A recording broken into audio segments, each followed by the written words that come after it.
Bugün olmaz bası günü. Bu günü burungu babalarımız менә шушылай казанга çileklerге su kaynatıp, şunda olmalar pişirip, olma suunda kızlarını matурlыкка жуатырган булганнар. Менә инде бу унутылып барган җыланы бүген кабатлап карыйк әле дип, шуны эшләргә маташу иде исәбем. Чөнки җылалар унутылып бара. Советлар Союзы вакытында гомумән тыелган нәрсәләр иде безне инде. Мунчартын алып чыгып кына, кеше күрмәгәндә генә шул су белән кыендыралар ия.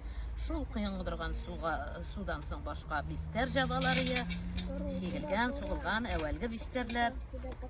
Менә шушы су кайнап чыга хәзер, шунда алманы салабыз. Алмакка барып чыккач та, без инде кызларны матурлыкка алма суы белән сибеп, ул баштан аяк инде чәчтән башлана, агып төшә сулары. Без инде кызларны монда эчке күлмәктән генә калдырачакбыз. Чөнки күз тию мөмкин сылу гәүдәләренә.